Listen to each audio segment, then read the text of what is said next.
안녕하세요. 매년 이맘때 느끼는 거지만 다른 교회들이 소풍 오는 교회에 있다는 거는 참 감사가 되는 일인 것 같습니다. 일부러 소풍 가지 않아도 근데 막상 있다 보면 잘 모르죠. 좋은 것도 모르고 감사한 것도 모르고 지내지만 그래도 예약이 치열하다 그러더라고요. 남석에 오는 게 예약이 밀려 있습니다. 이렇게 봄이 돼서 소풍도 오고 꽃이 피는 계절에 이렇게 하는 것 같습니다. 겨울에는 나무들이 다 죽은 것처럼 보이잖아요. 가지들이 메말라 있고 나무의 생명력이 전혀 없어 보입니다. 근데 이맘때쯤 되면 이제 4월, 5월 되면 죽은 것 같아 있던 그 나무들에게서도 어김없이 싹이 트고 그리고 꽃이 피는 이런 기이한 경험을 매년 하고 있습니다. 겨울을 버티고 인내하다 보면 이제 봄이 찾아온다는 것이죠. 시를 한 구절 읽어드릴 텐데 제목은 이른 봄의 서정이라는 시입니다. 일부분만 좀 제가 읽어드리면 인생은 겨울을 참아내어 봄 강물에 배를 다시 띄우는 일. 갈 길은 멀고 해는 서산 마루에 걸렸어도 겨울이 지나면 봄은 오게 되어 있나니 서러 마라. 봄은 겨울을 인내한 자의 것이거늘. 봄은 겨울을 인내한 자의 것이거늘. 지금 이제 함께 맞이하고 있는 이 봄 따뜻한 계절은 사실 인내의 결과물이라는 것입니다. 길고 길었던 그 추운 겨울, 메말라 보였던 그 겨울을 인내하면 다시 봄이 된다는 것이죠. 오늘 함께 계시록 3장 7절부터 보겠습니다. 3장 7절에는 빌라델비아 교회가 등장합니다. 말씀 시작할 때 인내에 대한 말씀을 드렸던 이유는 이 빌라델비아 교회를 정의하고 설명하는 데 있어서 어쩌면 이 인내라고 불리는 것이 가장 중요한 가치이기 때문에 그렇습니다. 오늘 3장 7절부터 13절까지 함께 읽으실 텐데 함께 교제하고 있는 이 계시록의 7교회 중에 6번째 교회입니다. 함께 3장 7절부터 13절까지 제가 7절 읽고 성도님들이 8절 읽으시면서 3장 7절부터 13절까지 교독하시겠습니다. 먼저 읽겠습니다. 빌라델비아 교회의 사자에게 편지하라. 거룩하고 진실하사 다윗의 열쇠를 가지시니 곧 열면 닫을 사람이 없고 닫으면 열 사람이 없는 그가 이르시되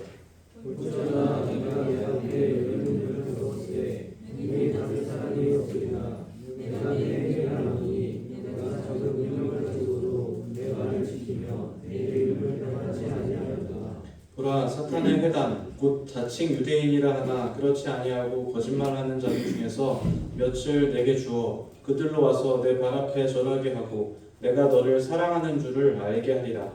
내가 나의 인내의 말씀을 지켰은즉 내가 또한 너를 지켜 시험의 때를 면하게 하리니 이는 장차 온 세상에 임하여 나의 구하는 자들을 시험할지라. 내가 속히 오리니 내가 가진 것을 굳게 잡아 아무도 내 면류관을 빼앗지 못하게 하라. 이기는 자는 내 하나님 성전에 기르게 되하니 그가 결코 다시 나가지 아니하리라. 내가 하나님의 이름과 하나님의 성 곧 하늘에서 내 하나님으로부터 내려오는 새 예루살렘의 이름과 나의 새 이름을 그 위에 기록하리라. 귀 있는 자는 성령이 교회들에게 하시는 말씀을 들을지어다. 네, 계시록 3장 7절부터 13절까지 함께 읽으셨습니다. 이 빌라델비아라는 도시는 지난번에 함께 나눴던 사대라는 지역으로부터 이제 남쪽으로 한 40km 정도 떨어진 지점에 있습니다. 그리고 마지막에 등장하게 될 라오디게아 교회가 있죠. 그 라오디게아 지역과 사대 지역 사이에 위치하고 있는 6번째 교회가 있는 그런 도시입니다. 오늘날은 이 빌라델비아가 터키의 알라세히르라는 도시에 지금의 그 알라세히르라는 도시에 위치하고 있는데 알라세히르라는 이름이 좀 멋있습니다. 신들의 도시라는 뜻입니다. 신의 도시. 오늘날 지역 지명은 그렇게 되어 있고요. 이 빌라델비아라는 지역은 로마 제국이 헬라 문화를 이제 아시아 쪽으로 전파하기 위한 관문에 있습니다. 이 도시를 거쳐야지만 이제 아시아 쪽으로 뻗어나갈 수 있는 그래서 이 로마 제국의 영향력을 전하기 위한 교두보적인 그런 위치에 이 도시가 위치하고 있었습니다. 그리고 그 도시에 빌라델비아라는 도시에 이제 오늘 함께 봤던 빌라델비아 교회가 등장합니다. 이 교회는 규모적으로는 분명히 그렇게 크지 않은, 어쩌면 오히려 작은 교회였을 거예요. 본문에서도 이 교회를 설명하면서 작은 능력이라고 이렇게 얘기하죠. 외부적인 환경들도 있고 또 핍박들도 있고 제한적인 그런 신앙들로 말미암아서 이 교회는 사실 당시에는 이 편지가 쓰여질 당시에는 전혀 주목받지 못하는 이름이 없는 무명한 교회였을 것입니다. 그런데 오늘날 빌라델비아 교회 하면 어떻습니까? 성도님 한 번쯤은 들어보신 적 있으시죠? 빌라델비아 교회. 이 교회가 오늘날 굉장히 유명하고 영광스러운 이름으로 불리는 까닭은 계시록에 있는 7교회 중에서 유일하게 책망을 받지 않는 교회 두 교회가 있는데, 하나는 서머나 교회, 하나는 바로 오늘의 그 빌라델비아 교회입니다. 그리스도께서 이 서신을 쓰실 때, 이 서신을 말씀하실 때 책망하지 않는 교회, 그 까닭으로 말미암아 오늘날 많은 성도들이 또 그리스도인들이 이 빌라델비아 교회를 영광스러운 이름을 가진 교회로 기억을 하는 것이죠. 굉장히 역설적이지 않습니까? 당시에는 유명하지 않고, 당시에는 이름도 없고, 당시에는 어떤 영광도 받지 못하는 이 교회가 시간이 많이 지난 후에 유명해지고 또 영광스러운 이름을 가지게 됐다는 것. 이것은 마치 저나 또 성도님들이 개개인의 성도가 살아가는, 또 사모하는 그런 삶의 방향성일 수가 있습니다. 고린도후서 6장 9절 말씀을 제가 읽어드리자면 이렇게 기록되어 있습니다. 무명한 자 같으나 유명한 자요, 죽은 자 같으나 보라 우리가 살아있고, 징계를 받는 자 같으나 죽임을 당하지 아니하고, 근심하는 자 같으나 항상 기뻐하고, 가난한 자 같으나 많은 사람을 부유하게 하고, 아무것도 없는 자 같으나 모든 것을 가진 자로다. 잘 알고 계시는 말씀일 것입니다. 무명한 자 같으나 유명한 자. 빌라델비아 교회는 사실 이 말씀에 살아있는 모델인 셈이죠. 빌라델비아 교회는 이 고린도서 6장 9절에 살아있는 그런 말씀의 증명인 셈입니다. 무명한 교회 같으나 유명한 교회, 그리고 죽어있는 교회 같으나 살아있는 교회, 능력이 없는 것 같으나 능력이 있는 교회인 것. 우리 오늘 이 교회를 한번 7절부터 같이 나눠보겠습니다. 7절입니다. 빌라델비아 교회 사자에게 편지하라. 거룩하고 진실하사 다윗의 열쇠를 가지시니 곧 열면 닫을 사람이 없고 닫으면 열 사람이 없는 그가 이르시되. 다른 앞선 5번의 편지와 마찬가지로 이 서신서도 동일하게 편지의 수신자를 먼저 지정하시고, 빌라델비아 교회라고 지정을 하시고, 그리고 이 편지를 쓰시는 분이 누구인지 예수 그리스도 자신을 소개하는 이 형식으로부터 동일하게 시작이 됩니다.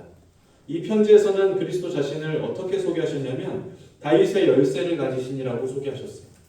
그리고 이런 설명을 덧붙이십니다. 열면 닫을 사람이 없고 닫으면 열 사람이 없는 그. 이 다윗의 열쇠를 가지시니라는 표현은 사실 구약성경의 인용이기도 하고 또 예언의 성취이기도 합니다. 그래서 올바른 이해를 위해서 잠시 좀 이 인용된 본문을 찾아보기를 원합니다. 이쪽에 그 주보를 잠깐 꽂아두시고요. 구약성경 이사야서 22장으로 다녀오겠습니다. 구약성경 이사야 22장입니다.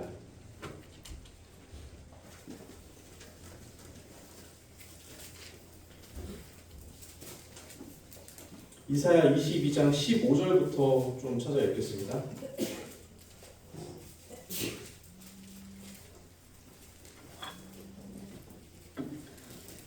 구약성경 이사야서 22장 15절입니다. 제가 읽어보겠습니다. 주 만군의 여호와께서 이르시되 너는 가서 그 국고를 맡고 왕궁 맡은 자 셈나를 보고 이르기를 내가 여기와 무슨 관계가 있느냐? 여기에 누가 있기에 여기서 너를 위하여 묘시를 팠느냐? 높은 곳에 자기를 위하여 묘시를 팠고 반석에 자기를 위하여 초소를 쪼아내었도다. 이사야서 22장은 히스기야 왕의 시대입니다. 이사야 선지자는 히스기야 왕 당시를 살아가고 있던 선지자였고, 그 중에 이 셈나라는 왕궁 대신이 등장합니다. 히스기야 왕의 신하였을 것입니다. 그는 국고를 맡은 책임자였다라고 기록하죠. 왕궁의 재정을 맡고 재정을 맡는다는 것은 지금이나 그때나 대단한 권력이었을 것입니다. 영광스러운 자리죠. 그런데 그가 16절에서 책망을 받습니다. 자신을 위해서 묘시를 판 것으로 이렇게 기록하죠. 이것은 아마 횡령과도 관계가 있을 것입니다. 왕궁의 국고를 맡은 자가 자신을 위해서 묘시를 팠다. 그래서 20절에 보시면 19절을 이제 마저 읽겠습니다. 22장 19절에 보시면 내가 너를 내 관직에서 쫓아내며 내 지위에서 낮추리니 이제 파면당하는 것이죠. 20절 그날에 내가 hil기야의 아들 내 종 엘리야김을 불러 내 옷을 그에게 입히며 내 띠를 그에게 띄워 힘있게 하고 내 정권을 그의 손에 맡기리니 그가 예루살렘 주민과 유다의 집의 아버지가 될 것이며. 그리고 22절 우리가 주목해야 될 말씀이 기록됩니다. 내가 또 다윗의 집의 열쇠를 그의 어깨에 두리니 그가 열면 닫을 자가 없겠고 닫으면 열 자가 없으리라. 셈나가 맡은 그 자리를 이제 셈나는 파면되었습니다.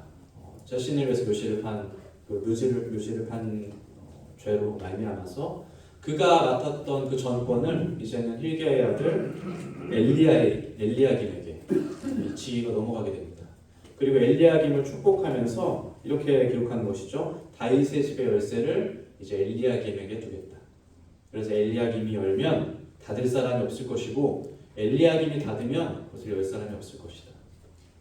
다시 말하면 이 다윗 왕국의 전권이, 이 다윗 왕국의 재정적인 어떤 경제적인 복지적인 이런 책임과 권리가 이제는 모든 권한이 엘리야김에게 돌아가게 된다. 이사야서는 사실 예언서이잖아요. 역사서라기보다 예언서적인 측면을 가지고 있습니다. 그래서 실제로 이사야서에는 이제 오실 그리스도에 대한 예언이 많이 담겨 있습니다. 그것으로 비추어 볼 때 엘리야김은 특별히 이제 오실 예수 그리스도의 모형이기도 합니다. 엘리야김이라는 이름이 사실은 하나님께서 세우시다라는 뜻이거든요. 하나님께서 세우시다. 다시 계시록으로 좀 돌아가겠습니다. 오늘 본문 계시록 3장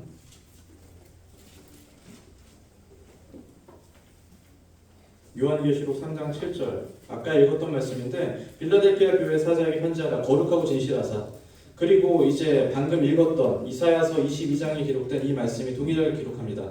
다윗의 열쇠를 가지시니 곧 열면 닫을 사람이 없고 닫으면 열 사람이 없는 그가 이르시되.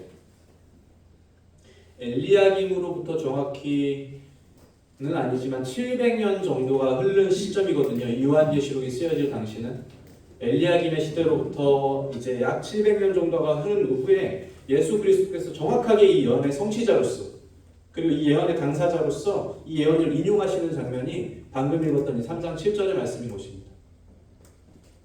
거룩하고 진실하사 다윗의 열쇠를 가지시니 열면 닫을 사람이 없고 닫으면 열 사람이 없는 그. 엘리야김에게 다윗의 열쇠는 어떤 의미였습니까? 그가 그 왕국의 모든 책임을 가지고 있다는 거예요. 모든 권리를 가지고 있다는 거예요. 엘리야김이 왕국의 그 전권을 가지고 있다는 의미였습니다. 이제 그리스도께서 다윗의 열쇠를 가지고 있다. 이것은 그렇다면 어떤 의미로 우리가 받아들여야겠습니까?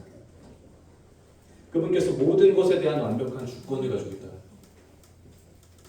엘리야김이 다윗 왕국의 모든 책임을 가지고 있었던 것처럼 이제는 그리스도께서 모든 만물에 대한 그분이 지으신 모든 것들에 대한 완벽한 권리를 가지고 있다는 겁니다. 우리가 잘 알고 있는 말씀 가운데 집마다 지은 이가 있으니 만물을 지으신 이는 하나님이라고 했습니다. 그분께서는 당연히 창조주시고 당연히 모든 만물에 대한 권리를 스스로 소유하시는 분이에요. 누구로부터 넘겨받지 않아도 그분은 이미 권리가 가지고 계십니다.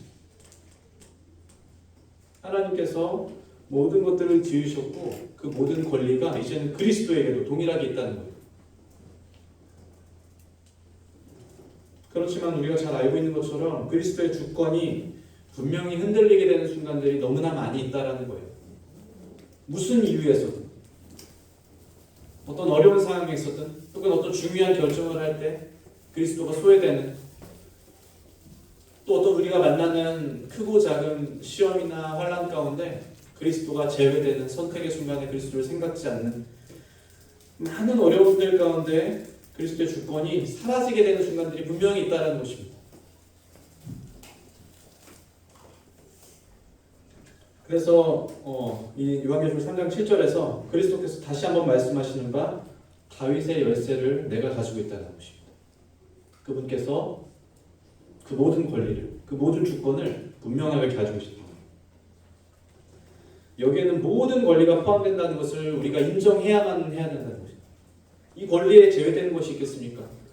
우리 삶의 일부만 이 권리에 포함되고 우리 삶의 나머지 일부는 나의 권리가 아니라 여기에 들어간 모든 주권에는 단 하나도 제외될 수 있는 것이 없다는 것입니다.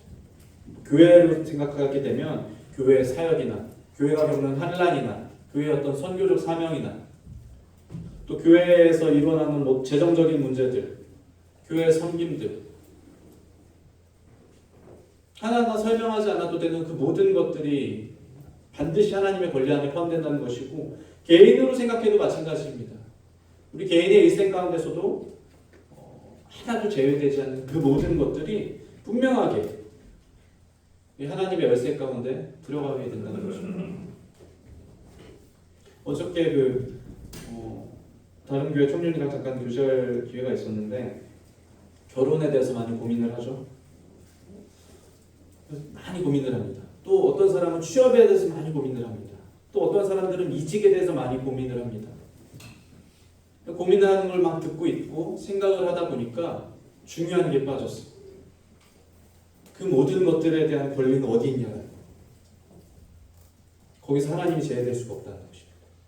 결혼이든 이직이든 취업이든 청년들이 고민하고 있는 시험이든 학교든 이성교제든 그 모든 것들에 대해 있어서 하나님의 주권이 있는가에 대해서 분명히 질문해야 된다는 것이죠. 내 가족에 대한 권리도 내 꿈에 대한 권리도 내 미래에 대한 권리도 마찬가지입니다. 거기서 하나님이 결코 제외될 수가 없다는 거예요. 그 모든 것들에 대한 완벽한 권리가 하나님께 있음을, 예수 그리스도께 있음을 주님께서 7절에서 다시 한번 선포하는 중이죠. 자, 다시 좀 읽겠습니다. 8절입니다. 볼지어다 내가 내 앞에 열린 문을 두었으되 능히 닫을 사람이 없으리라. 볼지어다 내가 내 앞에 열린 문을 두었으되 능히 닫을 사람이 없으리라. 이제 다윗의 열쇠를 가진 주님께서 완벽한 권리를 가지고 계신 그분께서 이제 열린 문을 빌라델비아 교회 앞에 두었다라고 표현하십니다. 신약 성경에서 이 열린 문은 많은 부분에서 전도와 또 선교의 기회를 상징합니다. 그렇지만 오늘 본문은 이제 11절, 12절, 13절 나중에 후술할 테지만 이 열린 문은 그들이 얻게 될 하늘의 상급 또 하나님의 나라 새 예루살렘에 대해서 의미하는 것이라고 보는 것이 더 합당할 것입니다. 그들 앞에 이 빌라델 교회 앞에 하나님께서 열린 문을 뒀다는 거예요. 그리스도께서. 이 말씀을 하신 배경이 분명히 있습니다. 빌라델비아 교회에게 이 열린 문을 말씀하신 배경이 분명히 있다는 거예요. 빌라델비아 교회 그리스도인들은 다른 지역의 경건한 그리스도인들처럼 마찬가지로 그들 역시 우상 숭배를 거부했고 황제 숭배를 거부했어요. 이 사회에서 또 특히 디아스포라, 이 이민적 유대인들이 사는 이 시대에서 황제 숭배를 거부한다는 것은 지역 사회로부터의 배척을 뜻했어요. 그들은 틀림없이 소외당했고 배척당했고 차별받았다는 거예요. 많은 경제적 불이익과 지난번에 말씀드렸던 것처럼 많은 어려움들을 겪게 될 수밖에 없어요. 그리고 또 한 가지 덧붙이자면 구절에 기록된 자칭 유대인이라 불리는 이 기득권층으로부터 회당의 출입을 금지당하는 조치까지 이루어지게 됩니다. 유대인들이 가지고 있던 이 회당의 기득권으로부터 이들은 철저하게 배제당하고 소외당하는 거예요. 다시 말하면 자칭 유대인들이 그리스도인들에게 회당의 문을 닫았다는 거예요. 그런데 이제 그리스도께서 말씀하시는 거예요. 회당의 문이 닫힌 그들에게 뭐라고 말씀하시는 것입니까? 내가 내 앞에 열린 문을 뒀다. 환난 가운데 그들에게 주어진 메시지입니다. 닫힌 문 앞에 좌절할 수밖에 없는, 닫힌 귀 앞에 가슴이 먹먹할 수밖에 없는 그들에게 주어지는 이 희망의 메시지가 방금 읽었던 8절이에요. 내가 내 앞에 열린 문을 뒀다. 세상은 어떻습니까? 빌라델비아의 기득권들, 빌라델비아의 자칭 유대인들은 그들에게 문을 닫았지만 주님은 더 나은 길로 나갈 수 있는 문을 여셨다는 거예요. 주님께서 그때께 문을 여셨어요. 주님께서 여시면 여시는 거잖아요. 여시면 여시는 거예요. 여시면 닫을 사람이 없다라고 분명히 기록하셨어요. 그분께서 틀림없이 우리에게 가장 좋은 길을 여시는 분이라는 것을 우리도 틀림없이 확신할 수 있어야 합니다. 세상이 닫힌 분들은 어쩌면 그리 좋은 문이 아닐지도 모릅니다. 그러나 그리스도께서 여시는 분들은 틀림없이 우리에게 가장 필요하고 가장 합당한 문일 줄로 믿습니다. 8절 보시면 내가 내 행위를 아노니 라고 기록합니다. 내가 내 행위를 아노니. 이 내 행위를 아노니 이 말씀은 사실 모든 교회, 이 소아시아 일곱 교회에게 동일하게 주어진 말씀입니다. 찾진 않겠습니다만 에베소 교회에 있어서도 내가 내 행위와 수고와 인내를 알고 이렇게 기록했겠고요. 그리고 서머나 교회에 있어서도 내가 내 환난과 궁핍을 알거니와 이렇게 하셨어요. 버가모 교회에서도 내가 어디에 사는지를 내가 안다 그랬고, 두아디라 교회에서도 내가 내 사업과 사랑과 믿음과 섬김과 인내를 아노니. 자, 근데 사대 교회는 어떻게 말씀하셨냐면 내가 내 행위를 아노니 동일하게 말씀하셨는데 이렇게 붙입니다. 네가 살았다 하는 이름을 가졌으나 죽은 자보다. 그리고 오늘 내가 내 행위를 아노니. 모든 교회에 빠짐없이 등장하는 내가 안다라는 이 표현에 있어서 어떤 교회에 있어서는 이것이 굉장히 가슴 벅찬 위로일지 모르겠습니다. 그러나 우리 아까 읽었던 사대교회에 있어서 내가 안다 라는 이 말씀이 어떻게 들리겠습니까? 얼마나 공포스럽고 얼마나 두려운 음성으로 들리겠습니까? 내가 내 행위를 아노니 네가 살았다 하는 이름을 가졌으나 죽은 자로다 라고 말씀하십니다. 말씀하시는 분은 동일하고 말씀하는 내용도 동일한데 어떤 교회는 그것이 공포스럽게 들리고 어떤 교회는 그것이 위로로 들린다고요. 자, 이제 생각해 봅시다. 만약에 모든 것을 아시는 주님께서 모든 것을 아시잖아요. 그리스도께서. 모든 것을 아시는 그리스도께서 오늘의 저에게, 오늘의 이인영 형제에게 내가 안다라고 말씀하셨어요. 그리고 오늘의 성도님들에게, 이 말씀을 듣고 계신 성도님들에게 주님께서 내가 안다라고 말씀하셨어요. 뒤에는 말씀하지 않으셨어요. 내가 안다. 어떻습니까? 그 말씀이 우리에게 어떠한 의미로 들리십니까? 주님께서 내가 안다라고. 이 말씀이 내가 안다라고 말씀하실 때 성도님들께서 이 말씀을 주님께서 내가 너의 수고를 안다 라고 들리실 수 있으면 정말 아름다운 삶을 살고 계시다. 내가 너의 희생을 안다. 내가 너의 눈물을 안다. 내가 너의 통함을 안다 라고 들리신다면 주님께서 기뻐하시는 삶을 살고 계십니다. 교회를 향한 너의 마음을 안다. 교회를 향한 너의 남모르는 기도를 안다. 성도를 향한 너의 남모르는 섬김을 내가 안다 라고 들리십니까? 정말 아름다운 삶인 것이죠. 그런데 그렇지 않고 내가 안다라고 했을 때 그게 용지라고 움츠려들고 무언가 뒤를 돌아보게 되고 혹시라도 그렇다면 그것이 얼마나 안타까운 일이겠습니까? 주님께서 우리를 향해서 내가 안다라고 말씀하실 때 우리의 삶이 적어도 그것을 기대하는, 그것을 사모하는 그런 삶이 되기를 바라는 것이죠.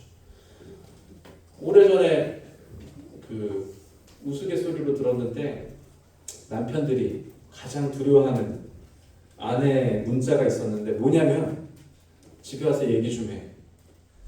이러면 막 한 5년 전까지 기억을 더듬어야 된다고 그러더라고요. 내가 뭘 잘못했지. 아니 이상하잖아요. 이야기 좀 하자는데 뭘 5년 전까지 이렇게 되짚어가면서 뭘 잘못했더라. 내가 그때 무슨 일을 했지. 내가 뭐 생일을 까먹었나? 기념일을 까먹었나? 5년 전까지 막 기억을 이렇게 되짚어야 그 문자에 대답을 할 수 있다는 거예요. 저는 그런 적은 없습니다만 집에 와서 얘기 좀 해. 도대체 무슨 죄를 지었길래 이야기 좀 하자는 말에 왜 이렇게 뒤를 보게 되냐는 거예요. 그리스도께서는 우리를 지으신 분이십니다. 그분께서 우리를 당연히 아시고 모든 것을 아시면 틀림없습니다. 우리의 창조주시고 우리의 모든 존재를 주님께서 분명히 아신다는 거예요. 우리 잠깐 시편 139편을 좀 다녀볼까요? 이쪽에 다시 주보를 꽂아두시고 시편 139편.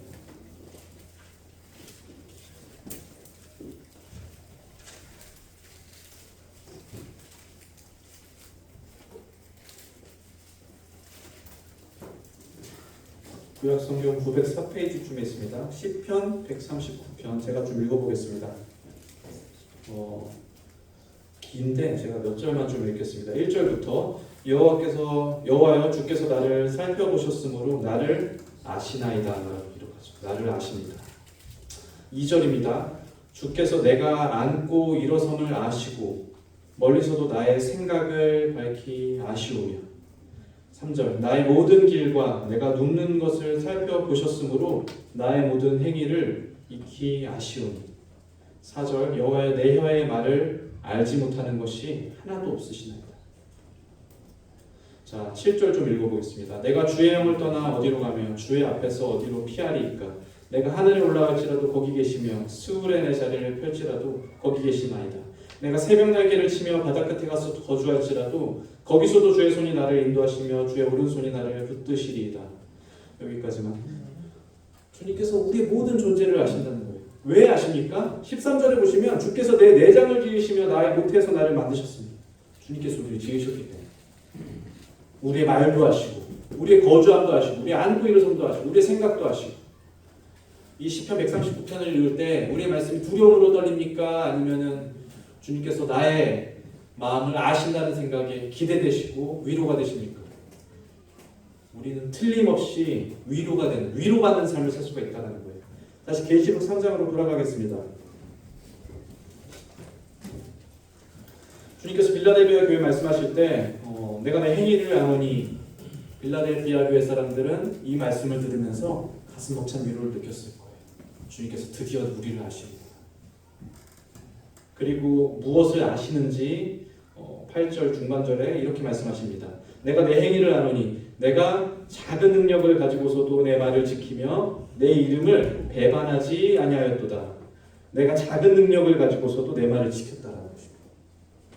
본문에서 이 작은이라고 사용된 이 원어 헬라어는 미크로스라는 단어거든요. 오늘 영어에서 이제 아주 작은 초소형의 그런 것들을 이야기할 때 마이크로라는 표현을 쓰잖아요. 그 마이크로의 원어이기도 합니다.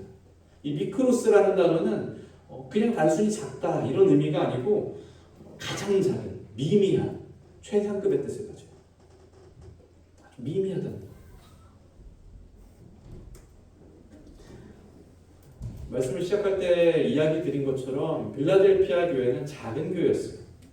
정말로 미크로스한 그리고 무명한 교회였어요. 얼마나 무명하면 얼마나 힘이 없으면 회당으로부터 쫓겨나고 무시당하고 힘없고 지역사회에서도 외면받는 영향력이 없는 지지하는 사람이 없는 그런 교회였어요. 정말로 작은 능력이었어요. 이게 그냥 모두 추상적인 표현이 아닙니다. 정말로 작은 능력을 가진 교회였어요. 내세울 곳이 하나도 없었어요. 경제적인 힘이나 사회적 지위가 있는 사람도 없었고 정말 그런 교회였어요. 세상이 보기에 그렇다는 것입니다. 세상이 보기에. 그러한 교회가 이 빌라델피아 교회였습니다. 그런데 이 작은 교회, 이 미크로스한 교회를 주님께서 어떻게 말씀하십니까? 주님께서 인정하시잖아요. 주님께서 판단하지 않으시는 교회, 책망하지 않으시는 교회가 됐다고요. 가장 경외하시는 교회가 됐다고요. 우리가 잘 알고 있는 말씀, 이 말씀 기억하실 거예요. 내가 보는 것은 사람과 같지 아니하니 사람은 외모를 보거니와 나 여호와는 중심을 보고. 잘 아시잖아요. 사람은 외모를 볼 것입니다. 사람은 이 교회의 외형을 볼 거예요. 사람은 이 교회의 능력이 있고 없음을 판단할 것입니다. 주님은 그것을 보시지 않아요. 주님은 중심을 보신다고. 주님은 이 교회가 순종하는지, 이 여기 기록된 말씀처럼 내 말을 지키는지를 보시겠다라는 거예요. 교회가 얼마나 많은 사역을 하든지, 무슨 선교를 하든지, 구제를 하든지, 물론 그런 것들은 당연히 뒤따라가야 되는 것입니다. 열매적인 것들이고. 그러나 그것보다 내 말을 지키는지, 능력이 없더라도 순종하는지, 그것이 주님께서 보신다는 거예요. 주님께서 보시는 것이 성도의 수나 어떤 외적인 것이나 재정적인 문제나 돈이나 이런 것들이 아니라는 사실이 오늘 우리 교회가 성도님들이 나아가야 될 방향성을 분명히 말해주는 것입니다. 그렇지 않습니까? 주님께서 무엇을 보시냐는 거예요. 우리가 사람에게 정산받기를 원하면서 이 교회를 섬기는 것이 아니잖아요. 우리는 주님께서 정산해 주심을 바라보면서 교회를 섬깁니다. 그렇다면 주님의 기준을 우리가 찾아야 되는 것입니다. 주님의 기준은 능력의 많고 적음이 아니라 순종의 말씀을 지키는 것을. 이들은 가장 작았지만 가장 미크로스지만 가장 사랑받는 교회가 됐어요. 저기 강원도 정선에 가면 정선 아시죠? 완전 오지잖아요. 정선군에 가면 정선군에 가면 이제 신동읍이라는 데가 있어요. 그리고 신동읍 중에서도 덕천리라는 데가 있습니다. 못 들어보셨을 거예요. 워낙 외져가지고. 얼마나 이 덕천리가 오지면은 택배가 안 들어와요. 택배 안 들어오는 마을이 많이 있겠습니다만 여기는 정말 문명의 손길이 닿지 않아서 택배를 찾으려면 가장 가까운 신동 읍내로 1시간을 차를 타고 나가야 택배를 받을 수 있는 그런 도시입니다. 그런 도시는 아니죠. 그런 시골입니다. 거기가 덕천이라는 곳이에요. 정선군 신동 덕천리. 근데 그 덕천리에 교회가 하나 있습니다. 이름은 덕천교회입니다. 덕천교회. 어떻게 이 오지까지 교회가 세워지게 됐는지 잘 모르겠습니다. 참 대단한 하나님의 섭리죠. 그런데 어쨌든 이 덕천교회가 있는데 교회를 이제 앞서 목회하던 목회자분이 은퇴하셔야 되고 다른 사역지로 가셔야 돼서 후임 목회자를 구하는데 신학교를 졸업한 목회 후보생들이 이 교회를 오겠습니까? 안 오겠습니까? 안 오죠. 다 도망가요. 어떤 곳인가 이렇게 왔다가 다 도망간대요. 그런데 어쨌든 덕천교회 이제 2대 목회자로 최기수라는 그 목사님이 이 덕천교회에 이제 부임하게 됩니다. 부임하게 된 과정은 나중에 한번 찾아보세요. 뭐였더라? 다큐멘터리 제목이 시골 목사 전원일기인가 있습니다. 유튜브에 보시면 나올 텐데 이 최기수라는 목사님이 덕천교회에 이제 어쨌든 이런저런 하나님의 부르심으로 부임하게 된단 말입니다.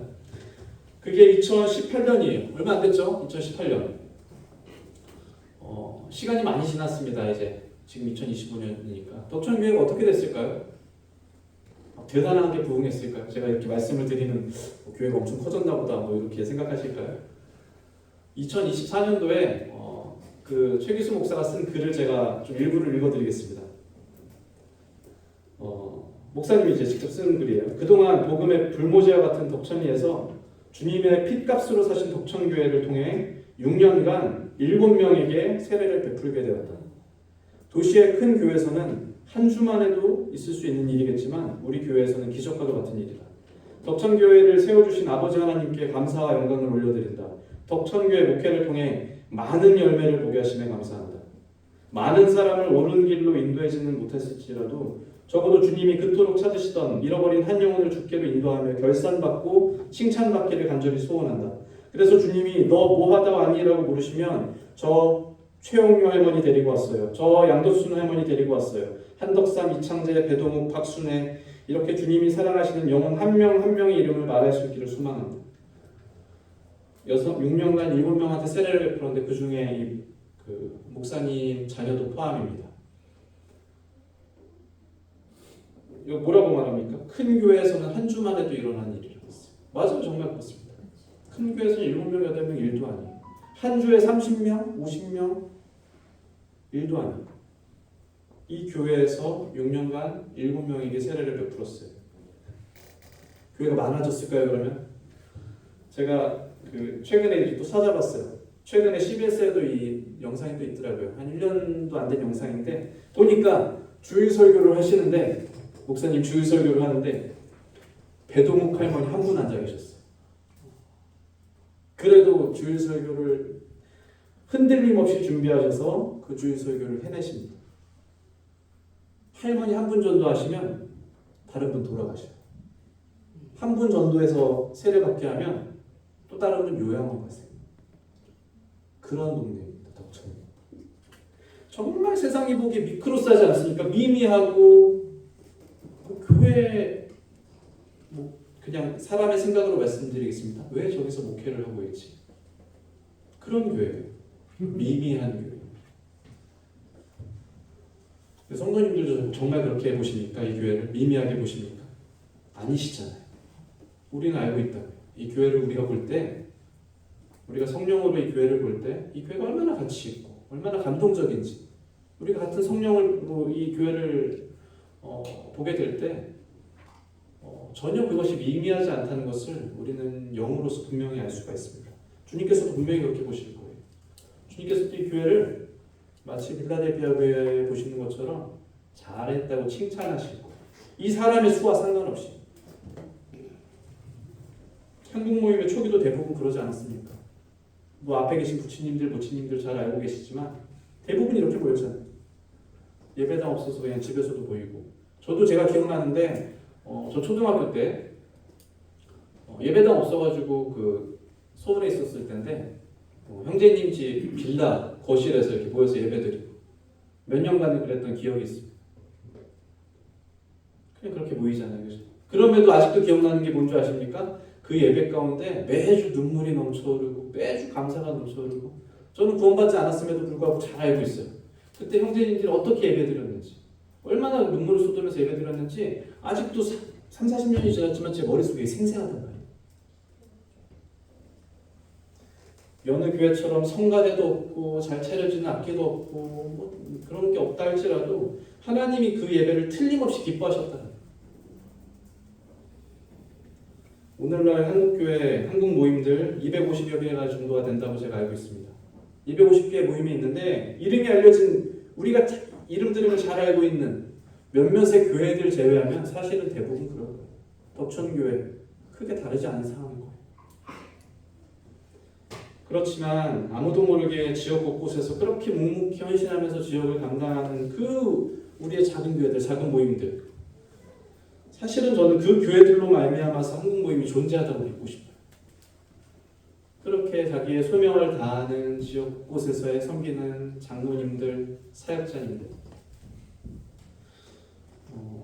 저는 이 요한계시록 3장 8절에 네가 작은 능력을 가지고서도 내 말을 지킨다라는 이 칭찬이 사실은 비단 교회에만 해당되지는 않을 거라고 믿습니다. 이것은 성도 개개인에게도 분명히 그렇습니다. 성도 개개인에게도 이런. 성도 개개인이 어떻습니까? 가만 보니까 나는 능력이 너무 적은 것 같아. 내가 적은 능력이 있어. 가만 보니까 나는 은사도 없는 것 같아. 나는 은사도 없어. 나는 남들처럼 뭐 몸이 건강해가지고 몸으로 뭐 섬길 수 있는 것도 없어. 나는 누구처럼 뭐 재성이 많아서 헌금으로 물질로 섬길 수도 없어. 그걸로 주님이 판단하지 않으신다는 거예요. 주님께서 교회를 그렇게 보시는 것처럼 성도 개개인을 보실 때도 주님께서 그런 것들로 판단하지 않으신다. 무엇으로 주님께서 정상하십니까? 아무도 모르는 곳에서 주님의 말씀을 지키는지 안 지키는지. 빌라델피아 교회처럼 작은 능력을 가지고서 내 말을 지키며, 이것이 주님의 기준 아닙니까? 성도님들이 은사가 있든 없든 상관없어요. 성도님들이 재정이 있든 뭐 상관없습니다. 몸이 건강하든 없든 뭐 불편하시든 상관없어요. 그런 것들로 하나님께서 영광 받으시고 기뻐하시길 원하시는 것이 아니라 주님께서 정말 원하시는 것, 작은 능력을 가지고도 하나님의 말씀을 지키는지, 하나님의 말씀을 순종하는지. 빌라델피아 교회가 칭찬받는 이유가 바로 거기에 있다는 것입니다. 8절에 보시면 내가 작은 능력을 가지고서도 내 말을 지키며 이렇게 기록하죠. 그리고 뒤에 보시면 내 이름을 배반하지 아니하였도다. 10절에 보시면 내가 나의 인내의 말씀을 지켰은즉.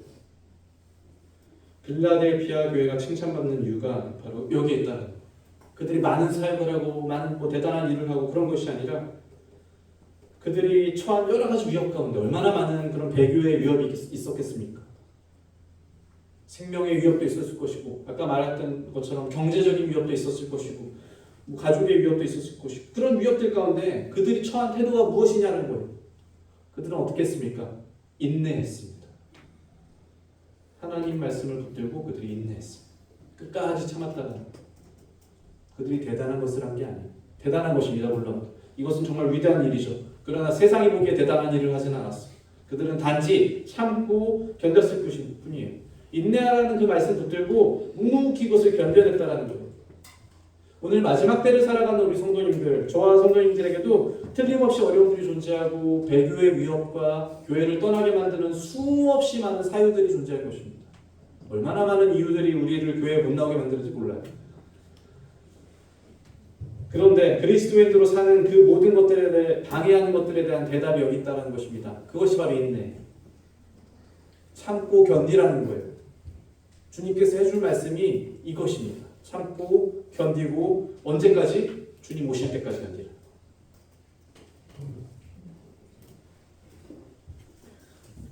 우리 함께 야고보서 5장을 좀 보겠습니다.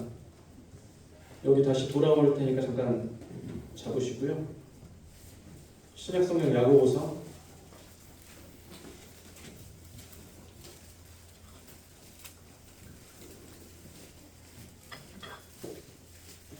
5장 7절로부터 읽겠습니다. 야고보서 5장 7절.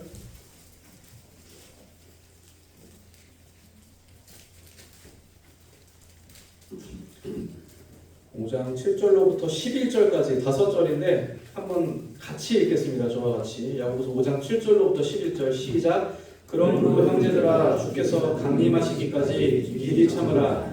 보라 농부가 땅에서 나는 귀한 열매를 바라고 길이 참아 이른 비와 늦은 비를 기다리나니 너희도 길이 참고 마음을 굳건하게 하라. 주의 강림이 가까우리라.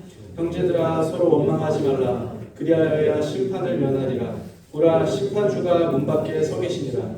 형제들아 주의 이름으로 말하는 선지자들을 고난과 오랜 참음의 본으로 삼으라. 보라 인내하는 자를 우리가 복되나 하니 너희가 욥의 인내를 들었고 주께서 주신 결말을 보았거니와 주는 가장 자비하시고 긍휼히 여기시는 이시니라. 네. 이 짧은 5절 구절 안에 참으라와 인내라는 말이 몇 번이나 이어지는지 모르겠습니다.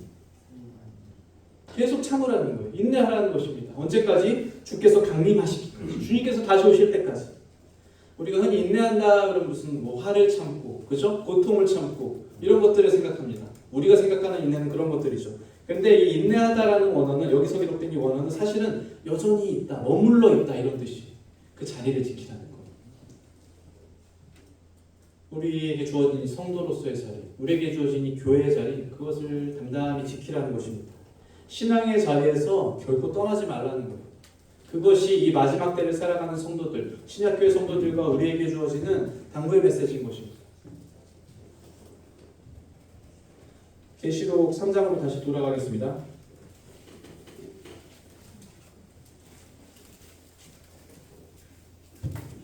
계시록 3장 11절에 보시면 주님께서 분명히 말씀하십니다. 내가 속히 오리니 내가 가진 것을 굳게 잡으라라고 말씀하십니다.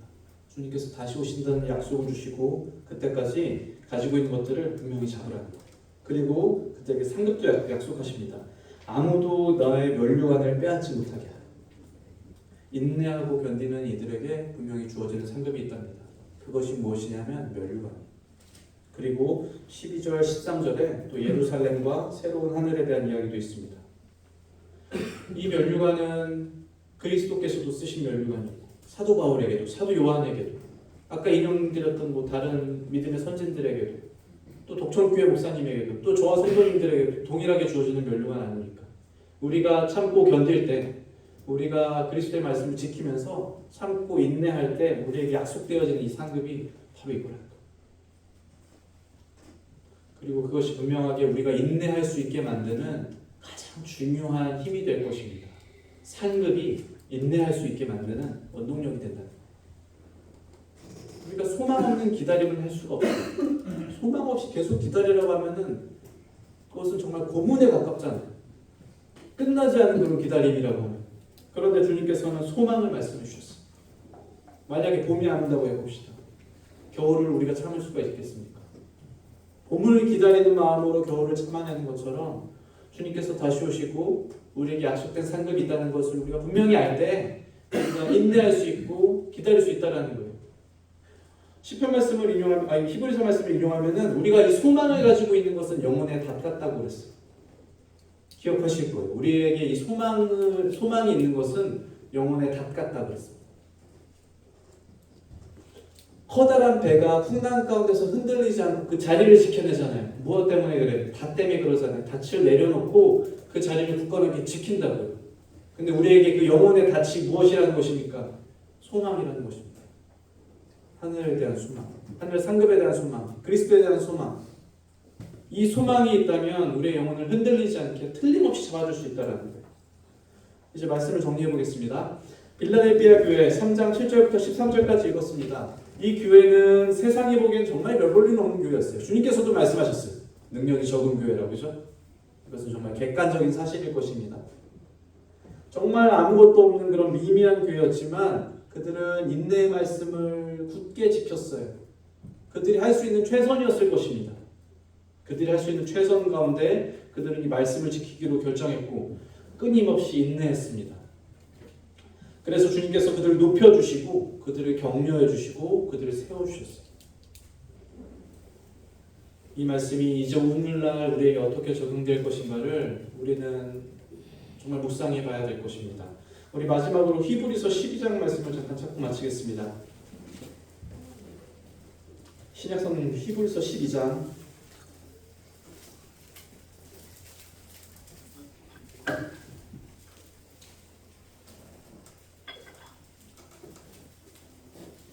히브리서 12장 1절, 2절, 2절을 읽겠습니다. 이러므로 우리에게 구름같이 둘러싼 허다한 증인들이 있으니 모든 무거운 것과 얽매이기 쉬운 죄를 벗어버리고 인내로써 우리 앞에 당한 경주를 하며 믿음의 주여 또 온전하게 하신 이 예수를 바라보자. 그는 그 앞에 있는 기쁨을 위하여 십자가를 참으사 부끄러움을 개의치 아니하시더니 하나님 보좌 우편에 앉으셨느니라. 예수 그리스도를 설명할 때 그 앞에 있는 기쁨을 위해서 십자가를 참으셨다라고 분명히 말씀합니다. 그리스도께서도 앞에 있는 소망을 바라보시면서 인내하셨다. 1절에도 이렇게 말합니다. 인내로써 우리 앞에 당한 경주를 하자. 신앙은 끊임없이 성경에서 경주라고 이야기하잖아요. 이 경주의 목표는 누구보다 빨리 달리는 게 목표가 아닙니다. 이 경주의 목표는 얼마나 내가 대단한 퍼포먼스를 내는 그런 경주가 아닙니다. 이 경주의 목표는 무엇입니까? 우리가 결승선에 무사히 도착하는 데 이 경주의 목표가 있습니다. 대단히 빠른 속도로 달리다가 결승선 전에 주저앉아버리면 무슨 소용이에요? 이 경주의 목표는 인내로서 이 경주를 마치는 데 목표가 있다는 거예요. 그래서 인내가 필요한 것입니다. 참으라는 거예요. 끝까지. 주님 오실 때까지 계속 참으라는 거예요. 하나님 나라로 향하는 이 길에 있어서 우리가 틀림없이 어려움들이 계속해서 닥치시겠지만 성도님들 한 분도 여기서 제외되지 않고 낙오되지 않고 끝까지 인내하시기를 기도드리겠습니다. 함께 기도하겠습니다.